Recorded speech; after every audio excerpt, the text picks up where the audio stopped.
तप्त मानस शांत हों, जिनके गुणों के गान में वे वर्धमान महान जिन विचरे हमारे ध्यान में। समय सार परमागम की कर्ता कर्म अधिकार की 103 और 104वीं गाथा चल रही है। गाथा का सामान्य अर्थ कल किया था और जिसमें ये कहा था कि जब एक द्रव्य दूसरे द्रव्य के गुण और पर्यायों में, द्रव्य और गुणों में संक्रमित नहीं हो सकता, मतलब उस रूप पलट नहीं सकता, तो फिर वो एक दूसरे के द्रव्य में कैसे कुछ कर सकता है। यानी ये परमानेंट नियम है कि जब एक द्रव्य दूसरे द्रव्य में संक्रमित हो माने उस रूप हो जाए। जब एक द्रव्य दूसरे द्रव्य में उस रूप हो जाए तब वो उसमें कुछ कर सके। क्योंकि एक द्रव्य दूसरे द्रव्य में उस रूप कभी होता नहीं है, ये महासिद्धांत है, इसलिए एक द्रव्य दूसरे द्रव्य में कुछ कर नहीं सकता। सिद्धांत और बात तो एकदम स्पष्ट है।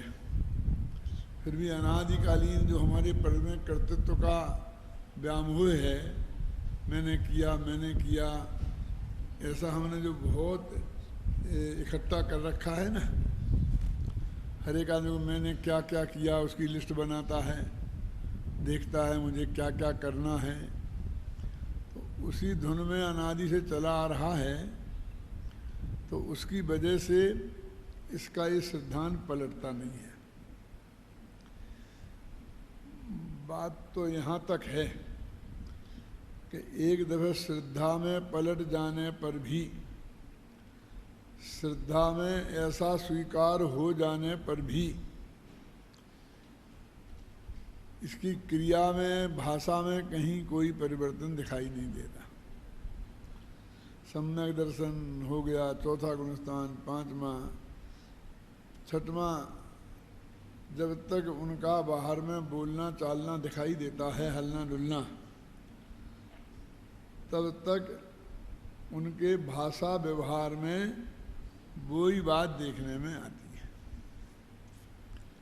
तो सभी ज्ञानी और अज्ञानी बराबर ही दिखते हैं ना।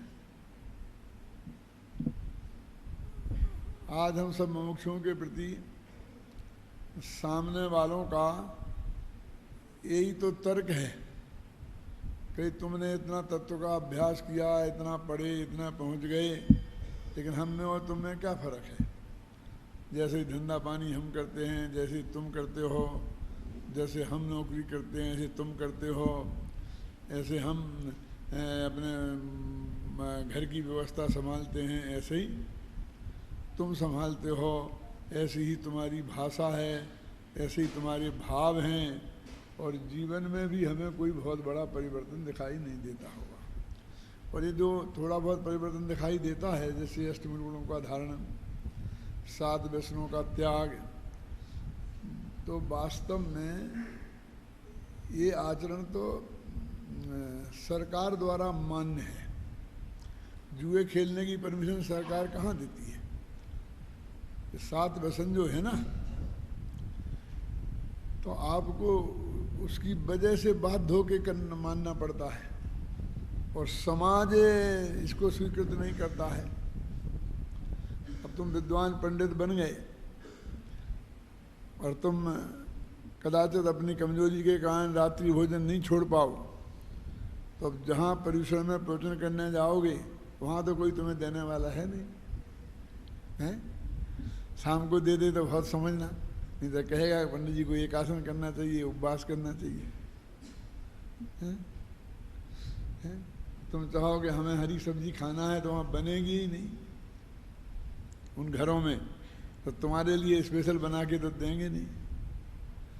मेरे कहने का अर्थ ये है कि ये आचरण तो आपके ऊपर सामाजिक और राज्य के हिसाब से बाध्य है, और यदि इसे आपने अपने मन से छोड़ दिया, मान लो अभी तो कभी मिलना तो है ही नहीं, फिर भी आपने मन से नहीं छोड़ा और मन से छोड़ दिया, तो अभी समाज में कौन सा परिवर्तन दिखाई देगा कि आप बदल गए?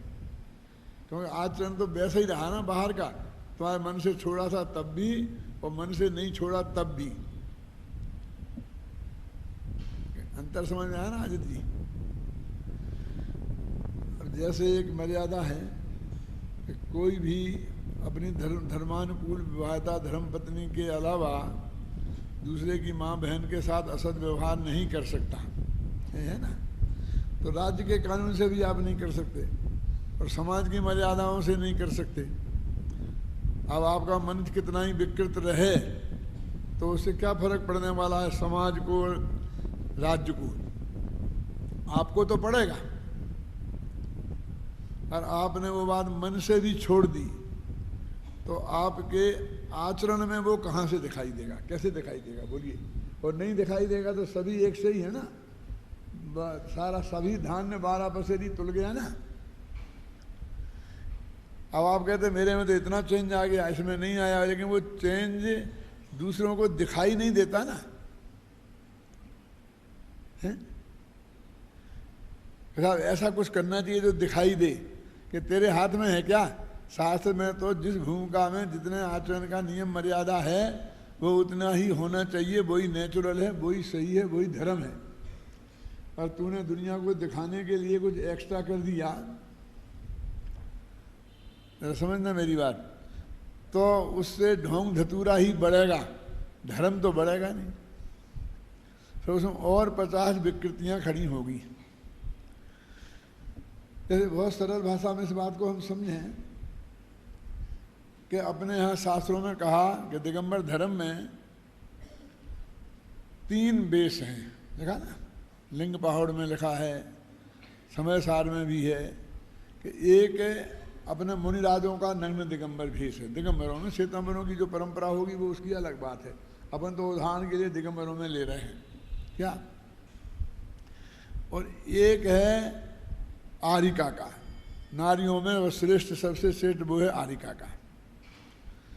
और तीसरा है उत्कृष्ट श्रावक, माने क्षुल्लक और रईलक, कि अकेली लंगोटी पहने कि लंगोटी के साथ में एक खंड वस्त्र। खंड वस्त्र माने ऐसा चदरा कि आप लेटो तो सिर ढके तो पैर ना ढकें और पैर ढके तो सिर नहीं ढकें, उससे लंबा नहीं ले सकते।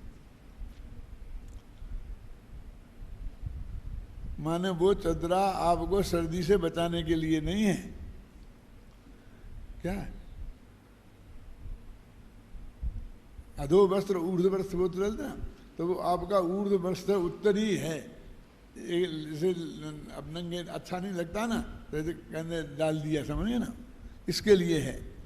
अब चौथा कोई बेश जैन धर्म में नक्की नहीं है, यानी क्षुल्लक और ऐलक के नीचे सभी प्रकार के वेश धारण कर सकते हैं, माने जो लोक में प्रचलित हैं। और लोक में जो सज्जनों के लिए प्रचलित हैं, सज्जन लोग तो वैसे ही धारण करेंगे ना।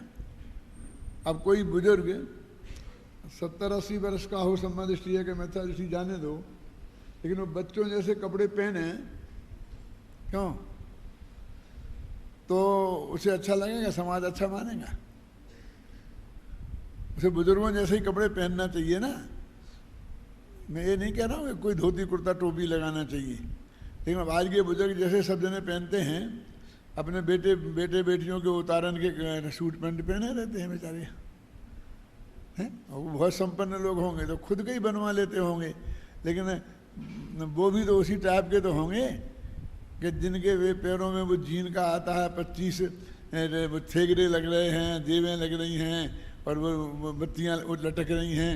ऐसा तो कोई बुजुर्ग नहीं पहन सकता ना, क्यों महावीर जी? अच्छा नहीं लगेगा ना। तो ये तो आपकी उम्र के लिहाज की बात है। टोनामल जी ने लिखा सब लोग अंगरखा पहनते हैं, तुम भी अंगरखा पहनो, कौन सी बात है। अब इसमें से कुछ लोग दूसरों से अलग दिखने के लिए नग्न दिगंबर दशा तो धारण कर नहीं सकते, तो ऐसा कुछ भेष अपनाते हैं कि जो साधारण लोग नहीं पहनते हों, और उससे फिर अपने को महंत मानने लगते हैं। क्या, जैसे कि अपने वो लगा लिया, तहमत लगा दिया, चदरा ओढ़ लिया, बस खत्म। और नहीं पहने सिले सिला, मैंने कुर्ता धोती नहीं पहनी। टोडरमल जी ने लिखा क्या, टोडरमल जी ने लिखा है कि नहीं ये तो इसमें तो ऐसा कुछ शास्त्र में तो ऐसा कहीं है नहीं, फिर तुम ऐसा क्यों करते हो? सिंपल वेश धारण करो, हम कब मना करते हैं, लेकिन सिंपल का मतलब ये तो नहीं है ना, यानी वो अपने को जगत से कुछ अलग दिखाना चाहते हैं। और फिर उनकी भाषा भी ऐसी आएगी, ध्यान से सुनना आप, कभी कभी तुम लोगों को ऐसा करना चाहिए, तुम लोगों को ऐसा करना चाहिए, तुम लोग ऐसा नहीं करोगे तो नरक निगोद में जाओगे, तो तुम ही तुम की भाषा, माने ये तो सब बिल्कुल उससे पार ही हो गए हैं। यदि आप ये भाषा भी बोलेंगे हम लोगों को ये करना चाहिए, तो अभी उसका अर्थ यही है, श्रोता यही समझ रहा है कि उनसे कहा जा रहा है। लेकिन एक सभ्यता की भाषा है ना कि भैया यदि हम ऐसा नहीं करेंगे तो हमें नरक निगोद जाना पड़ेगा। बात तो एक ही है, लेकिन ये तो होना चाहिए। वो तुम में एक अहम नहीं दिखता है कि ये हाँ कि हम तो तुमसे कुछ बहुत अलग हो गए हैं, तो अपन कहेंगे हम ऐसा कुछ अलग अलग कर लें कि दुनिया को हमें दिखे कि हम बहुत विद्वान हैं, कि हम बहुत त्यागी हैं, कि हम तपस्वी हैं, हम इन लोगों से कुछ अलग हैं। तो टोडरमल जी तो कहते हैं कि वो तो मान कसाय के पोषण के लिए है, वो धर्म का बेस है ही नहीं। शास्त्रों में धर्म के 3 ही बेस बताए हैं, चौथा बेस है ही नहीं। एक बहुत वैसी बात है, अन्ना जी जानते हैं और कोई नहीं जानता है, कि एक व्यक्ति थे, पहले वो धोती कुर्ता ही पहनते थे, कभी टोपी भी लगाते होंगे, मैंने नहीं देखा लगाएं, सादा खादी के सहज बिल्कुल सिंपल धोती कुर्ता पहनते थे। और बाद में उनने वो कुर्ता पहनना बंद करके चदरा ओढ़ना शुरू किया। तो हम और बाबू भाई दोनों थे, हमने पहले आपस में बात करी कि क्या हो गया है। तो फिर वो शायद पास होंगे, तो उन्होंने सुना कुछ घुसुर भुसुर हो रही है। तो उन्होंने क्यों साहब क्या बात है, क्या बात है? तो हमने उनसे कहा कि हम आपसे एक बहुत विनम्रतापूर्वक एक प्रश्न पूछना चाहते हैं कि जब आप धोती कुर्ता पहनते थे तब में, और अब आप चदरा ओढ़ने लग गए हैं, आपको ऐसा लगता है कि आपके अंतर में एकाध गुण स्थान बढ़ गया है?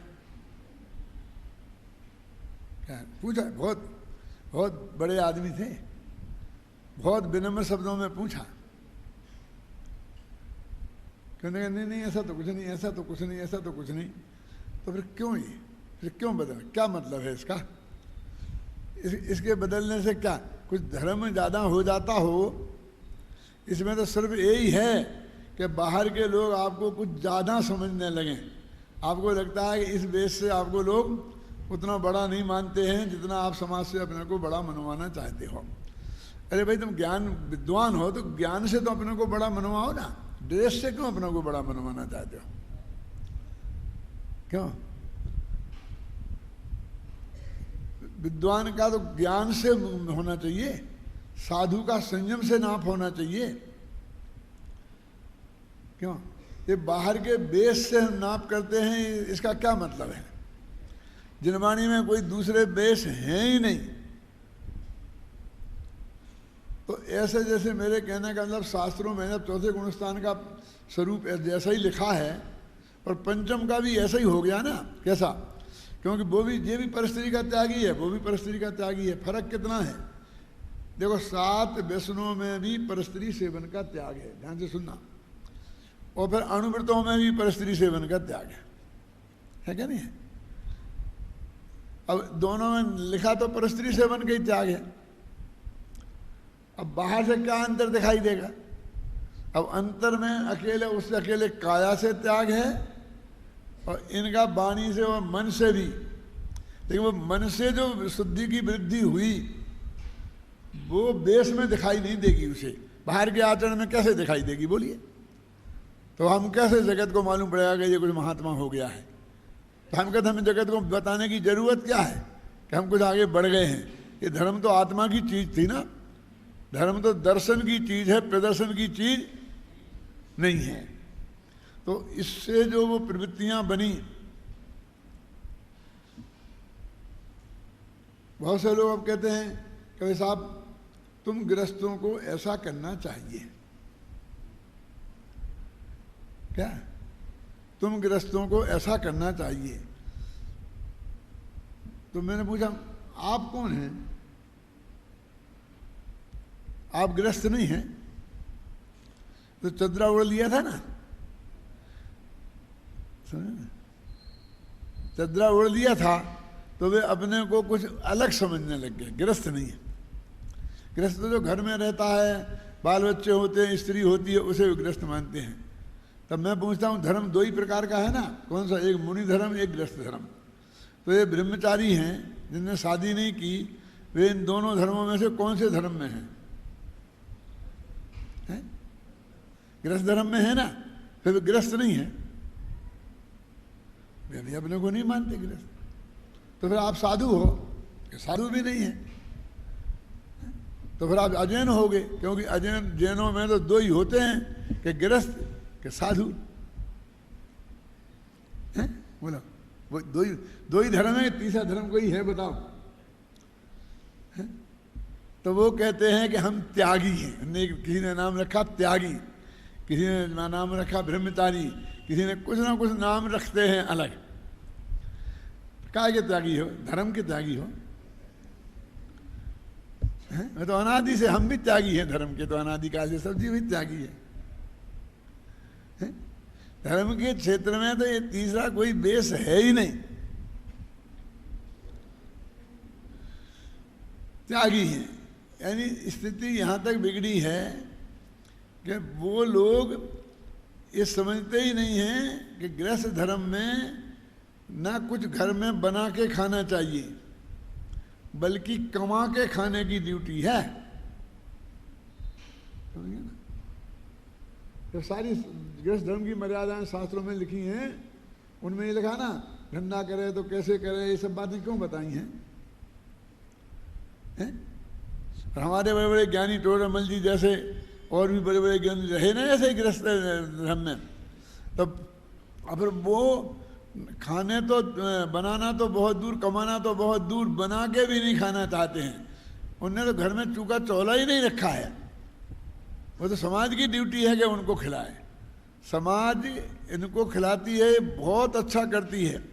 इसके लिए समाज की जितनी प्रशंसा की जाए उतनी कम है, क्योंकि जिसने अपना जीवन पूरा धर्म ध्यान के लिए समर्पित कर दिया है, समाज यदि उन्हें इतना निश्चिंत रखती है तो ये समाज की गुण ग्राहकता है और वो बहुत प्रशंसनीय है।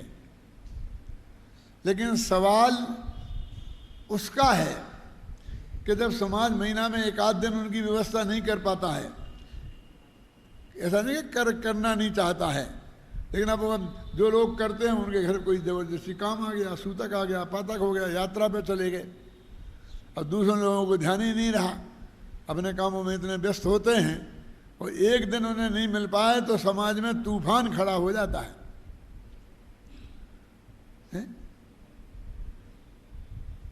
समाज आपको एक दिन भी खाना नहीं बना दे बहुत अच्छी बात है, लेकिन आपको रोजाना खाना बनाने की तैयारी रखनी चाहिए। क्यों? क्योंकि वो एक दिन नहीं आना चाहिए हैं जिस दिन आपका ये स्वरूप प्रकट हो जाता है। मेरे कहने का अर्थ है शास्त्र में जो हमारे चौथे गुणस्थान अथवा जो धर्मात्मा साधारण ग्रस्त हैं उनके जो स्वरूप का वर्णन है, उस वर्णन के अनुसार हमारा जीवन हो जाए, सम्मादर्शन और अनुवृत्ति होने पर भी, तो भी बाहर से कुछ फर्क दिखाई नहीं देगा, दिखाई नहीं देना चाहिए, अन्यथा वो प्रदर्शन है। इस बात समझ में आई कि नहीं आई? तो जगत को भी कैसे लगेगा अगर तुम विशेष धर्मात्मा हो? तो तुम्हें जगत को लगा के क्या करना है? तुम्हें जगत से कुछ चाहिए ना, है? लेकिन अंदर में कोई परिवर्तन नहीं हुआ है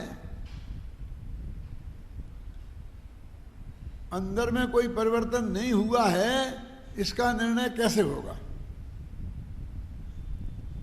बहुत नहीं, क्योंकि वो तो जानता है ना इसका कारण क्या है। बहुत मार्मिक बात समझना कि हमारे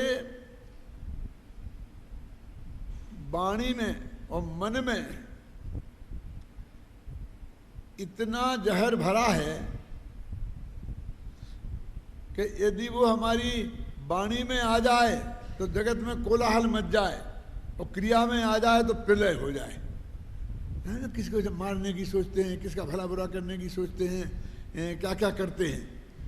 इसलिए प्रकृति की ये व्यवस्था है कि आपको राज्य के भय से और समाज के भय से वो मन के पाप को वाणी में लाने की इजाजत नहीं है।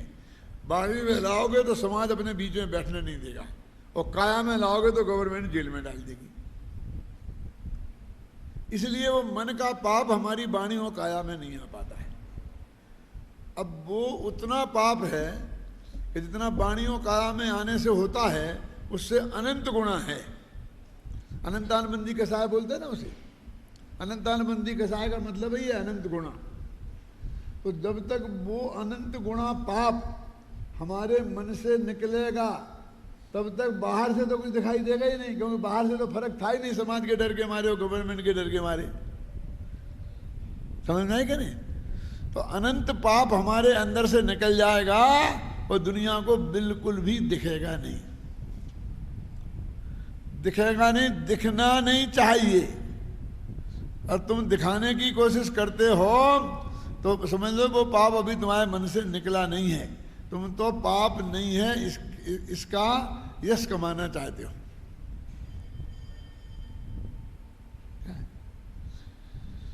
तो हमारे आपके दो व्यक्तियों के जीवन में इतना फर्क हो सकता है। इसके लिए मैं एक बहुत सुंदर उदाहरण से समझाता हूं कि एक घर में 4 भाई रोजाना एक साथ एक थाली में खाना खाते हैं। मारवाड़ियों में ऐसा रिवाज बहुत ज़्यादा है, अपने यहाँ तो नहीं है। ये भाई भाई आपस में थाली में बैठ के एक साथ खाना नहीं खाएं तो समझते हैं कोई झगड़ा हो गया है क्या। अब पोजीशन क्या है मुझे पता नहीं है, लेकिन जब मैं 17-18 वर्ष का था तब मैंने इसे बहुत भोगा है। क्या अब वो चारों भाई एक घर में रसोई में एक खाना बनता है, एक बहुत बढ़िया प्रकार की चटनी बनती है, वो चारों से खाते हैं, कोई त्यागी नहीं है उसका। लेकिन चारों को पाप बराबर लगता है कि कम ज़्यादा है? आप कहेंगे वही चटनी खाई, चारों ने खाई तो पाप बराबर लगना चाहिए, लगता ही होगा, उसमें क्या है इसमें कहने की बात। लेकिन चारों में बहुत फर्क है। ये मालूम कब पड़ता है कि एक दिन वो चटनी नहीं बन पाई किसी वजह से, तो एक भाई को तो पता ही नहीं चला कि आज कुछ थाली में कुछ कमी है, अब वो चुपचाप खाने लग गया। दूसरा भाई बोला क्या बात है, आज मजा नहीं आ रहा है, कुछ कमी लगती है, और वो भी खा गया फिर। तीसरा भाई बोला कि चटनी नहीं है, और चिल्ला के बोला कि तुमको शर्म नहीं आती है, हम दिन भर मेहनत करते हैं, कमाते हैं, इसलिए कमाते हैं, तुम लोग ढंग से खाना भी नहीं बना सकती हो, तुम चटनी की व्यवस्था नहीं कर सकती थी। यदि कल से चटनी नहीं बनी तो मुझसे बुरा कोई नहीं होगा। क्यों? कोई कुछ बोल तो नहीं सकता था। मेरे जैसा कोई होता तो कहता अभी भी तुमसे बुरा और कौन है, हैं? कि मुझसे बुरा कोई नहीं होगा, वो बुरा तो तुम अभी भी हो, कल क्या पता चलेगा, आज ही पता चल जाए, बल गया। और चौथा भाई बोला कि नहीं ऐसा नहीं चलेगा, थाली हटा दी, पहले जाओ बाजार लाओ चटनी का सामान लाओ, बनाओ और तब चटनी खाएंगे। तो अलग हट गया। तो सब बाकी सब खाने लगे, नहीं मैं भूखा बैठा रहूं, तुम सब खाओ, जब तक चटनी आगे नहीं बनेगी कोई नहीं खाएगा। क्यों? अब वो चटनी खाने का पाप चारों खाते थे, पापों को अलग अलग लगता था, उसका कोई कारण था कि नहीं था। एक की उस चटनी में बिल्कुल गृद्धता नहीं थी, उसे पता ही नहीं था। दूसरे के थी, उसे मालूम पड़ रहा था कि कुछ ना कुछ गड़बड़ है। तीसरा कहता कि नहीं कल से नहीं चलेगा, आज तो चला लूंगा। और चौथा कहता आज भी नहीं चलेगा और तब तक कोई नहीं खाएगा। तो ये जो कसाय में अंदर का इतना अंतर है, वो यदि चटनी बन जाती और सब खाते रहते महीनों तक, वर्षों तक, तो कोई को पता नहीं चलता कि इन पांचारों की कसाय में कितना फर्क है। शास्त्रों में ऐसे हजारों उदाहरण बने पड़े हैं। बताऊं कोई शास्त्र का एक आध उदाहरण? देखो, रामायण की लड़ाई हुई श्रीलंका में, तो राम और लक्ष्मण दोनों एक से एक साथ लड़े थे ना, रावण के विरुद्ध एक साथ ही थे ना। लेकिन एक तो अपने यहाँ मोक्ष चले गए और दूसरे कहाँ गए तो आपको पता ही है, मैं क्या बताऊं। समझ गए ना आप? तो ये अंतर क्यों आया, ये अंतर कहाँ से आया? दोनों एक साथ खाते थे, उठते थे, बैठते थे, लड़ते थे, मरते थे, जो कुछ भी हुआ सुख दुख भोगा शुरू से अंत तक। इन दोनों में इतना अंतर क्यों आया? यदि आप जैन रामायण माने पद्म पुराण थोड़ी बारीक दृष्टि से पढ़ें तो ये अंतर आपको स्पष्ट दिखाई दे जाएगा। मैं सिर्फ एक उदाहरण देता हूं छोटा सा, उससे आपको अंदाजा लग जाएगा। रावण का प्रस्ताव आया कि कल से अष्टांगिका लग रही है, इसलिए मेरा प्रस्ताव है कि 8 दिन के लिए युद्ध विराम घोषित कर दिया जाए। अष्टांगिका के दिनों में हिंसा हो ये अच्छी बात नहीं है, और सब लोग अपनी धर्म आराधना करें, आप भी और हमारे लोग भी। तो रामचंद्र जी ने वो प्रस्ताव स्वीकार कर लिया, 8 दिन के लिए युद्ध विराम हो गया। अब यहाँ रावण ने क्या किया कि शांतिनाथ भगवान का मंदिर था, उसमें उन्होंने 8 दिन का एकदम ध्यान करने में बैठ गए वो। लेकिन ध्यान क्या था? वो बहुरूपिणी विद्या सिद्ध करना चाहते थे। बहुरूपिणी विद्या का मतलब ये होता है कि उनको एक मस्तक कोई काटे तो 2 हो जाएं, 2 काटे तो 4 हो जाएं। माने वो एक ही आदमी बहुत रूप धारण कर ले, उसके लिए वो ध्यान कर रहे थे। हालांकि वो तो गलत ही था, लेकिन वो कर रहे थे और अब वहां तय हो गया था कि 8 दिन तक कोई किसी को विघ्न नहीं करेगा। उसने उसका ये फायदा उठाया। तो ये बात जब राम के पक्ष में पता चली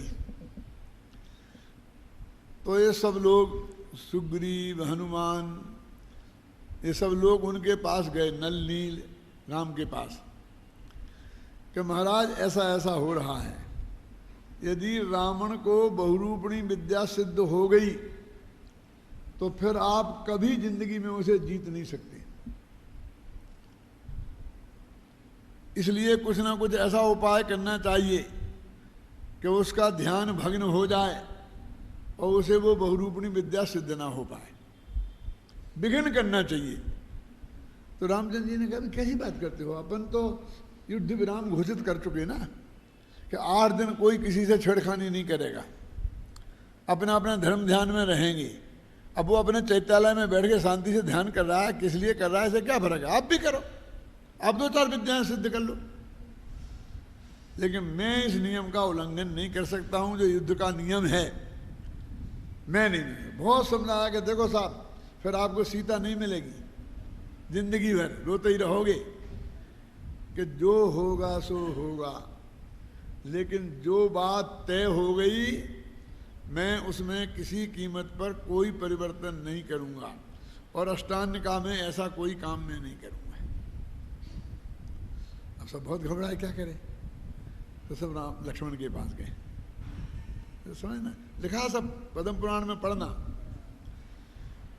और लक्ष्मण से सारी कहानी सुनाई और ये कहा हम रामचंद्र जी के पास गए थे तो उन्होंने ऐसा ऐसा कहा, हमने बहुत समझाया लेकिन उनकी समझ में कुछ नहीं आया। तो उन्होंने कहा तुम गए ही क्यों वहां, तुम्हें इतनी अकल नहीं है किस बात के लिए कहाँ जाना चाहिए? तुम्हें मेरे पास आना था। खैर कोई बात नहीं, सुबह का भूला शाम को ठिकाने आ जाता है तो उसे भूला नहीं कहते हैं। क्यों? करते हैं, कुछ ना कुछ करते हैं।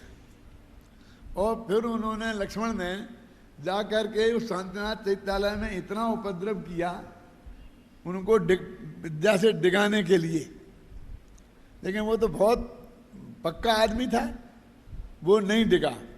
तो अंत में मालूम इनने क्या किया? पद्म पुराण में लिखा है कि उनने एक नकली मायामयी मंदोदरी बनाई। मंदोदरी जानते हो, रावण की पटरानी, और उसके बाल पकड़ के ऐसा घुमाया, समझ गया ना? और चिल्ला चिल्ला के कहा कि हे रावण, तेरी मंदोदरी को हम तेरी आंखों के सामने उठाकर ले जा रहे हैं, यदि तेरी भुजाओं में ताकत है तो छीन ले। क्या हद हो गई ना? तो भी रावण नहीं डिगा और उसे बहुरूपणी विद्या सिद्ध हो गई। अब इस उदाहरण से मैं आपको क्या बताना चाहता हूं? ये कहना चाहता हूं कि घटना तो एक ही घटी ना, और खतरा तो ज्यादा रामचंद्र जी को था ना, क्योंकि उनकी पत्नी उन्हें नहीं मिलती। अरे लक्ष्मण की तो वो भाभी थी, उनकी तो पत्नी थी, लेकिन वे अन्याय करने को राजी नहीं थे, क्योंकि सम्यक दृष्टि की जीवन में अन्याय, अनीति और अभक्ष का त्याग होता है। और लक्ष्मण हर कुछ करने को तैयार थे, सब कुछ। आप समझ लो कि ये जो अंतर था दोनों में, वो उनको वहां ले गया और वो उनको वहां ले गया। जीवन भर में एक घटना सुनाई है, सैकड़ों घटनाएं ऐसी पद्म पुराण में से निकाल के मैं आपको बता सकता हूं कि हर कदम पर, ये तो तुलसीदास जी भी लिखते हैं कि हर समय पे उत्तेजना, हर समय में उत्तेजना। उनके यहाँ पर सीता का स्वयंवर हुआ और शिव जी का धनुष टूट गया, परशुराम जी नाराज हो गए और चिल्लाते चिल्लाते आ गए। क्यों? तो बहुत उन्होंने अनाप शनाप बका, क्या कि तुम्हें मालूम नहीं है मैं वो परशुराम हूं जिसने 18 बार सारी पृथ्वी को क्षत्रिय से विहीन कर, क्षत्रियों से रहित कर दिया। वीर विहीन मही में कीनी, मैंने इस पृथ्वी को वीरों से रहित कर दिया। वो ब्राह्मण थे, ये सब लोग क्षत्रिय थे। ये क्षत्रियों ने कोई गड़बड़ कर दी होगी उनके विरुद्ध, तो उन्होंने एक क्षत्रिय को जिंदा नहीं छोड़ा। और तुमने मेरे शिव जी का धनुष तोड़ दिया। रामचंद्र जी तो शांत रहे, प्रेम से समझाते रहे कि नहीं ऐसा कुछ नहीं था, ऐसा था, ऐसा था, ऐसा था। और लक्ष्मण, यही कुम्मण बतिया कोई नाही, जो तर्जनी देखे कुमलाई। तुम क्या समझते हो हमें? हम कोई कुम्मण बतिया नहीं है जो तर्जनी देख करके कुमला जाएंगे। ये कुम्मण बतिया क्या होती है जानते हैं?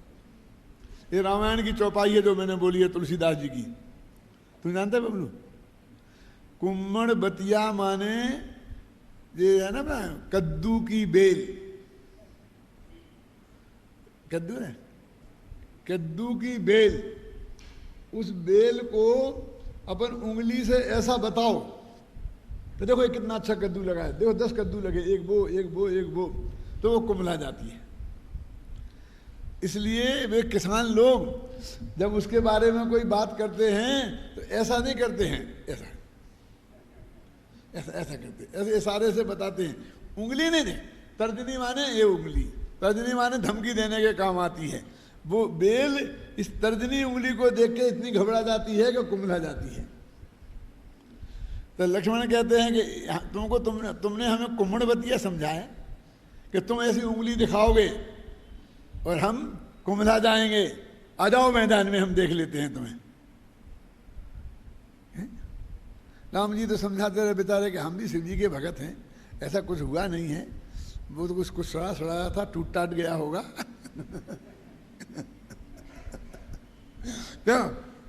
और वो यानी हर जगह उत्तेजना, हर जगह उत्तेजना, हर जगह ईंट का जवाब पत्थर से देने की।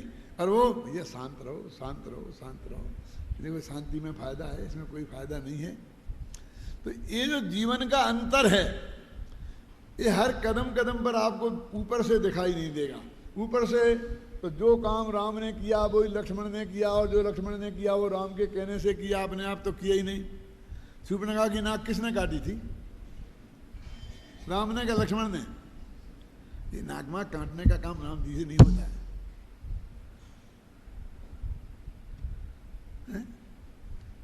वो जो विद्या सिद्ध हुई थी ना, सब बहुत बहुत कहानी है, आप समझ गए तो मोटा मोटा। अब इसमें से तुम पढ़ोगे तो सब निकाल सकते हो। हम तो तरकीब बताते हैं कि कैसे निकालना अर्थ। उनके जीवन में कसाय भाव की प्रचुरता शुरू से अंत तक देखी जाएगी, है ना। जब वो भरत जी गए थे ना कि तुम जंगल में चले गए राम और लक्ष्मण से, हम वापस लेके आएंगे, और माँ से बहुत लड़ लड़के, तो वो तो गए थे काय के लिए कि हम राम और लक्ष्मण को वापस ले आएंगे, 12 वर्ष का वनवास नहीं रहने देंगे, और उन्हीं को राजा बनाएंगे, और हम राजा नहीं बनेंगे, इसलिए गए थे। और जब देखा लक्ष्मण ने और राम ने कि भरत बड़ी सेना के साथ आ रहे हैं, ठाट बाट के साथ, तो वही क्या हुआ, भरत क्यों गया, भरत क्यों आ रहा? लक्ष्मण ने, भाई साहब आप समझते नहीं हो, ये अपन को मारने आ रहा है, क्योंकि हम 12 वर्ष बाद पहुंच जाएंगे तो इसका राज छीन लेंगे, इसलिए पूरा इंतजाम कर देना चाहता है पक्का। अब सेना इसके हाथ में आ गई है ना, तो जड़ मूल से उखाड़ दो। एक घबराओ मत, मैं अकेले ही निपटा दूंगा इन सबको। और तैयार एकदम। बेटा ऐसा नहीं है भैया, ऐसा नहीं है। वो अपन को समझाने मनाने आ रहा होगा कि वापस लौट चलो। नहीं नहीं, आप नहीं समझते हो, जमाना कहाँ से कहाँ पहुंच गया है। और पढ़ो तुलसीदास जी को। वहाँ मैंने जितना पद्म पुराण पढ़ा है उससे ज़्यादा तुलसीदास को पढ़ा है, क्योंकि वो मेरे कोर्स में था। पद्म पुराण थोड़ी कोर्स में था, वो तो तुम्हारे कोर्स में है। क्यों? और फिर देखो कितनी उत्तेजना है, धमाधम से कितनी लड़ने को तैयार। एक दृश्य वहां खड़ा हो गया कि तुम क्या समझते हो, हमारे पास सेना नहीं है, तुम्हारे पास सेना है। अरे हम अकेले ही बहुत हैं तुम्हारे से निपटने के लिए। तो आप समझेंगे ना, हर कदम कदम पर उनके चरित्र में एक कसाई की उत्तेजना, अविश्वास की गंध, और राम के चरित्र में एक सौम्यता पाएगी। इसकी वजह से राम मोक्ष गए। भाई साहब, एक दिन से कुछ नहीं होता। हमारा सारा जीवन पवित्र होना चाहिए।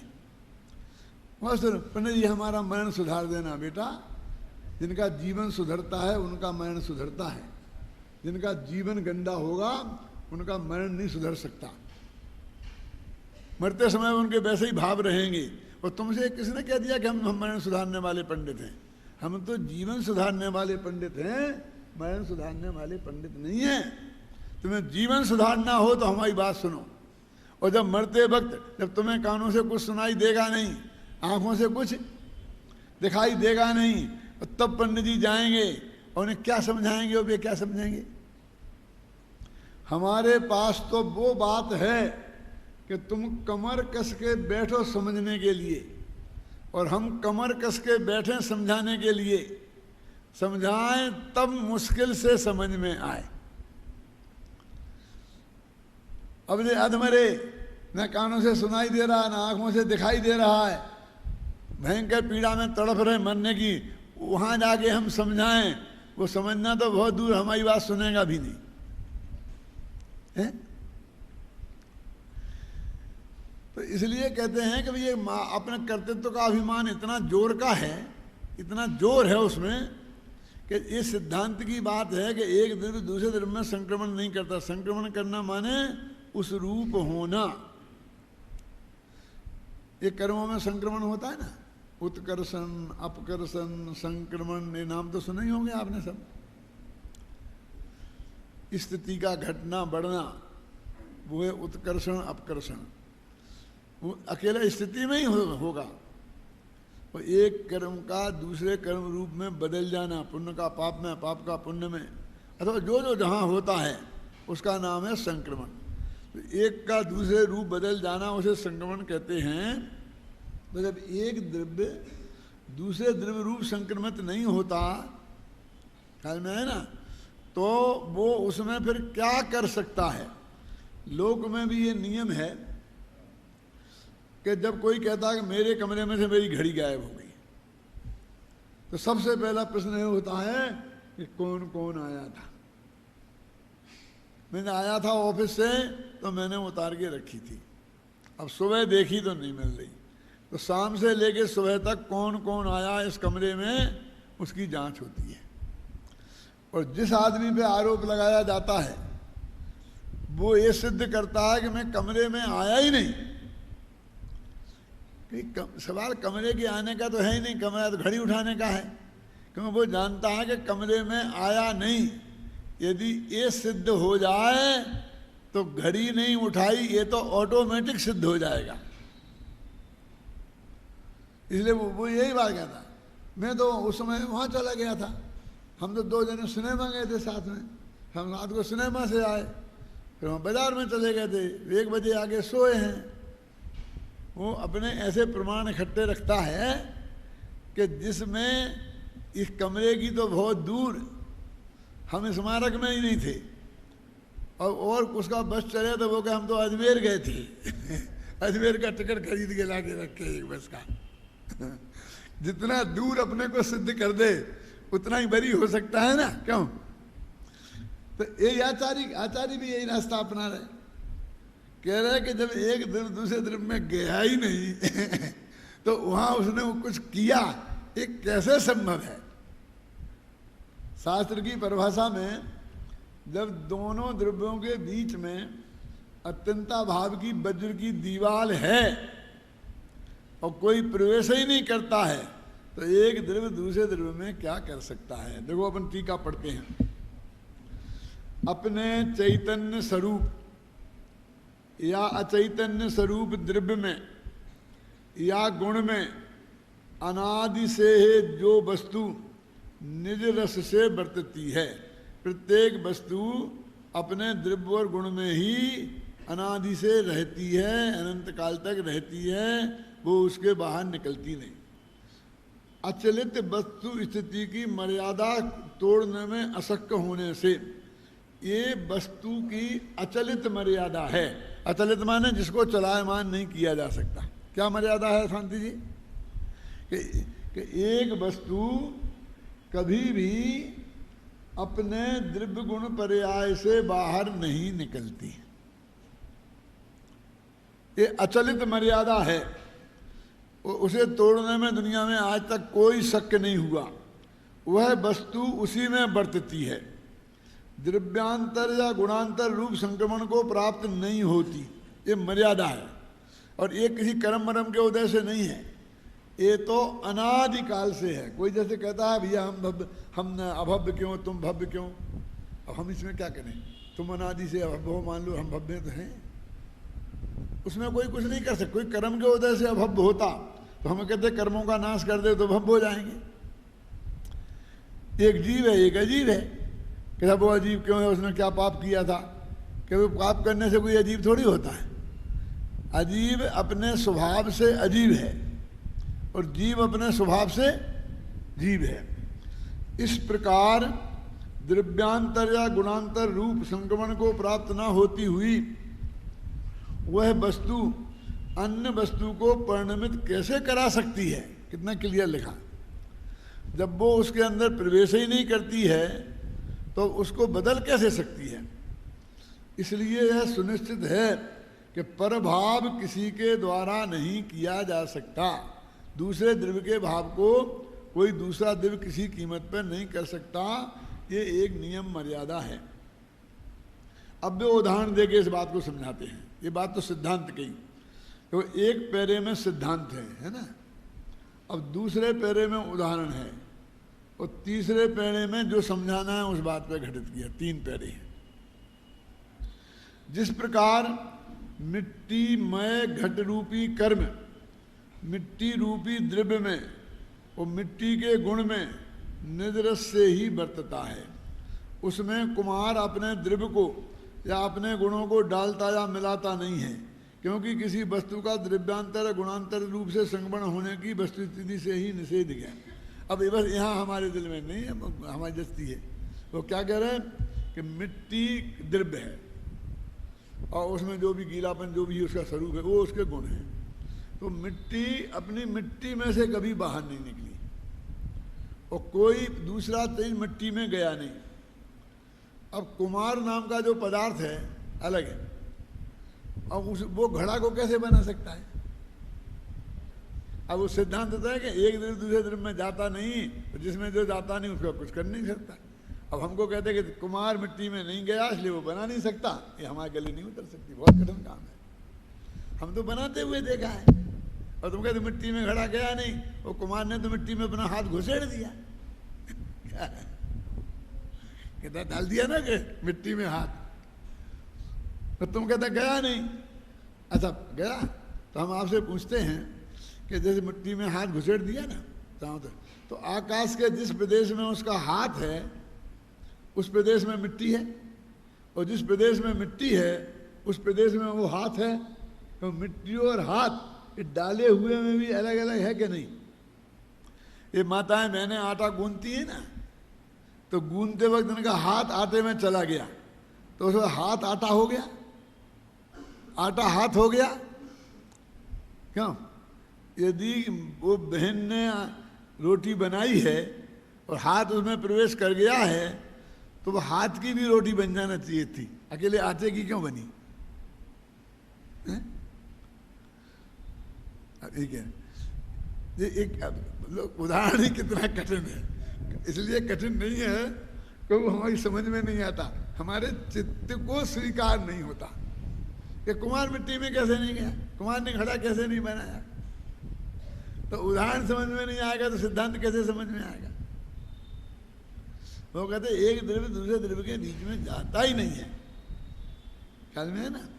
अभी तो पीछे सिद्ध करे आए ना कि उपादान उपादान भाव से भी करता नहीं है और निमित्त निमित्त भाव से भी करता नहीं है, ये सिद्ध करके आए ना। अब मैं उस कहानी को फिर पूरी दोहराऊंगा नहीं, अभी आप तो ये सुनो। इस कारण द्रव्यांतर रूप से संक्रमण प्राप्त किए बिना अन्य वस्तु को परिणमित कराना अशक्य होने से अपने द्रव्य और गुणों को उस घट रूपी कार्य में न डालता हुआ वह कुमार परमार्थ से उसका कर्ता प्रतिभाषित नहीं होता, वो कर्ता नहीं है। अब वो प्रतिभाषित लिखाना है शांति जी, प्रतिभाषित नहीं होता मैंने कर्ता नहीं, पक्की बात है ना। कर्ता हमारे जानने में नहीं आता, ऐसी बात है ना।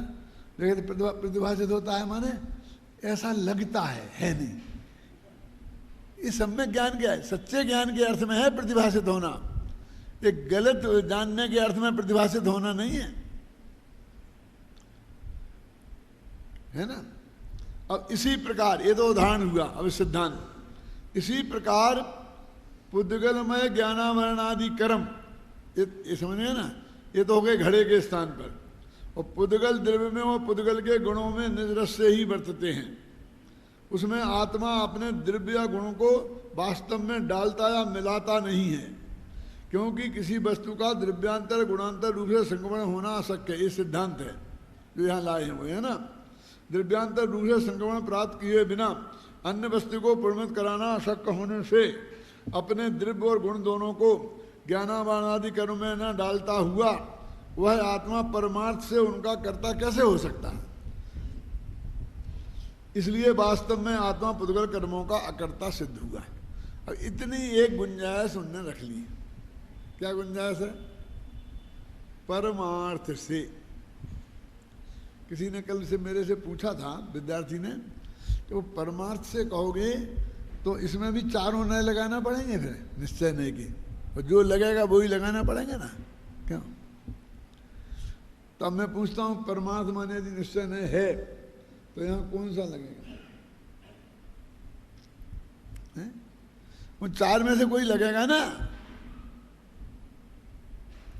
लेकिन परमार्थ से नहीं है, इसमें से एक ध्वनि निकल रही कि कोई अपेक्षा ऐसी भी है कि जिसकी अपेक्षा से जिनवाणी में भी कुमार को घड़े का कर्ता और आत्मा को द्रव्य कर्मों का कर्ता स्वीकार किया गया है। क्या? वो इतनी बात यहाँ छूट गई।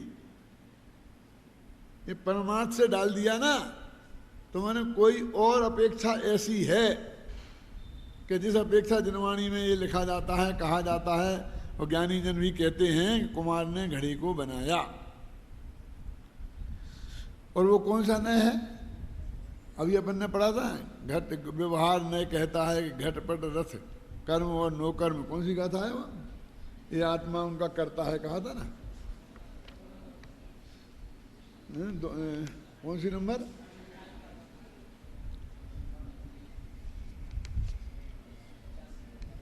हाँ, 98 99 स्वामी का था।